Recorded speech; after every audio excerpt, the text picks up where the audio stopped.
Shalom, jumpa lagi dengan saya PDP Tanjohan dalam renungan hari ini, Selasa 29 Desember 2020. Renungan yang akan saya bagikan, saya beri tema mencari kebahagiaan. Bacaan dari Matius pasal 5 ayat 1 sampai dengan 10 yang berbunyi demikian. Ketika Yesus melihat orang banyak itu, naiklah ia ke atas bukit, dan setelah ia duduk, datanglah murid-muridnya kepadanya. Maka Yesus pun mulai berbicara dan mengajar mereka.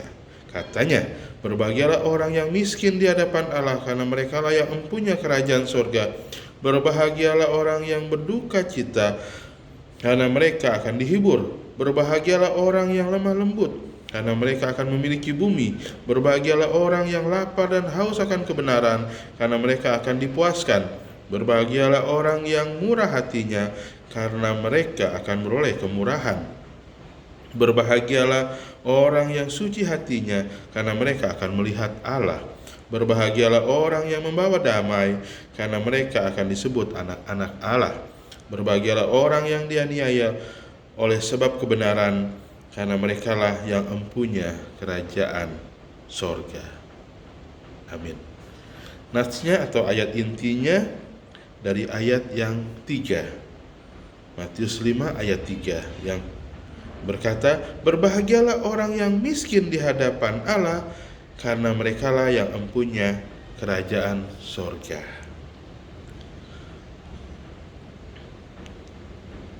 Ya, Bapak Ibu Saudara yang dikasihi Tuhan, renungan hari ini sebagaimana yang sudah saya katakan, saya beri tema mencari kebahagiaan.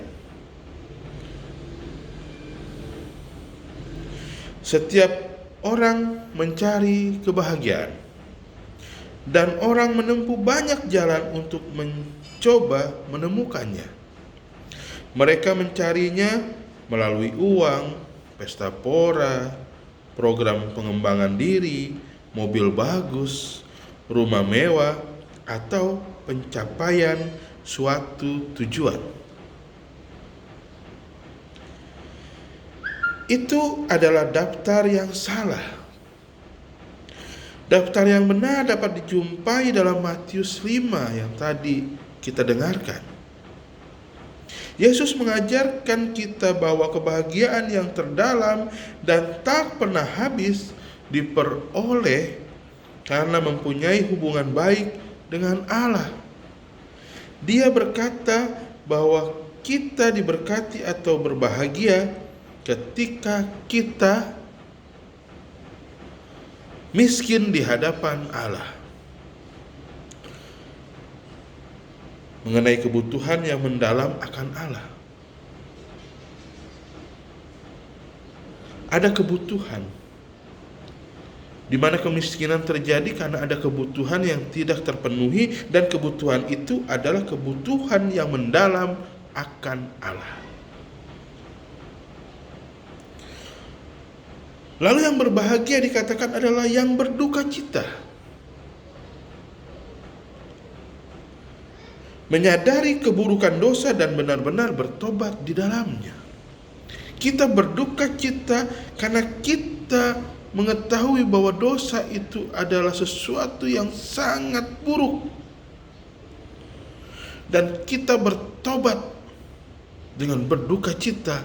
Kita bertobat akan dosa-dosa kita. Lalu yang dikatakan lagi, orang yang berbahagia itu adalah orang yang lemah lembut. Mengapa? Karena untuk menunjukkan pengendalian diri, bahwa apabila kita diperlakukan tidak adil, tetap kita lemah lembut, tidak arogansi, tidak emosi, tidak marah, yang akhirnya melukai kesaksian hidup kita. Lemah lembut di dalam pengendalian diri. Lalu orang yang berbahagia dikatakan orang yang lapar dan haus. Lapar dan haus akan kebenaran. Rindu untuk menjadi kudus dan murni. Terus kita merasa lapar dan haus untuk menuju kepada kekudusan dan kemurnian diri kita, karakter kita.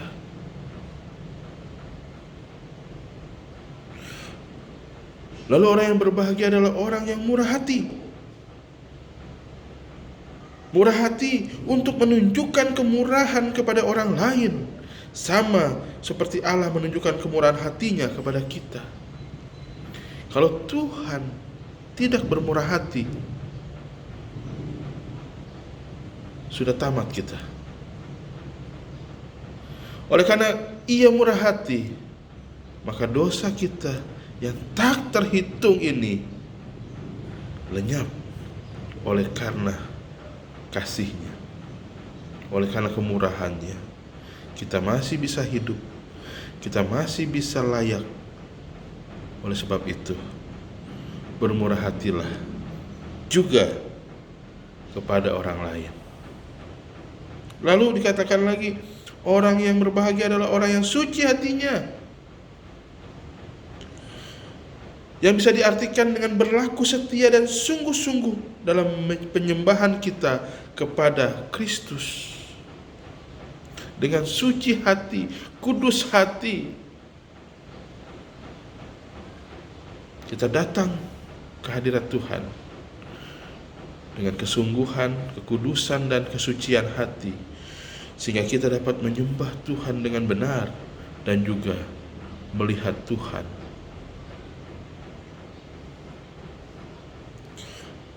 Lalu dikatakan orang yang berbahagia adalah orang yang pembawa damai. Bagaimana kita bisa membagikan damai yang ditawarkan oleh Kristus untuk mengusahakan damai dengan orang lain, sehingga nama Tuhan dipermuliakan di sana oleh karena hidup kita, oleh karena diri kita yang menjadi pembawa damai.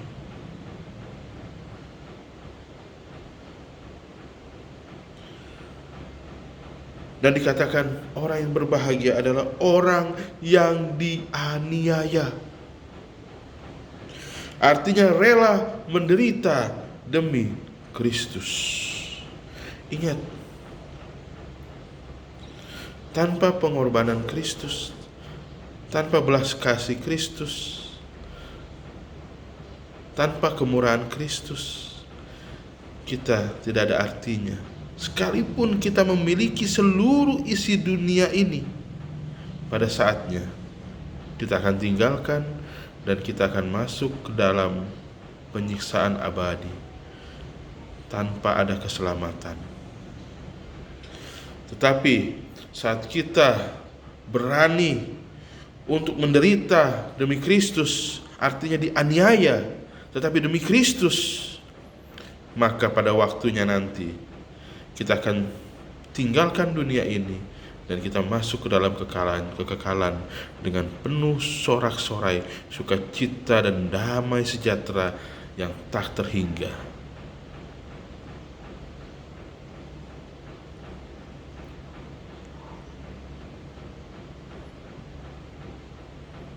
Anda sedang mencari kebahagiaan?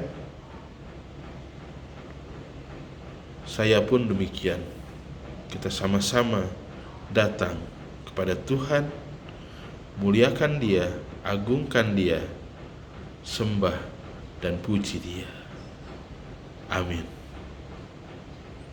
Kesimpulannya, kebahagiaan tergantung pada siapa diri Anda, bukan pada apa yang Anda miliki. Sekali lagi, kebahagiaan tergantung pada siapa diri Anda, bukan pada apa yang Anda miliki. Amin. Tuhan Yesus memberkati kita semua. Shalom.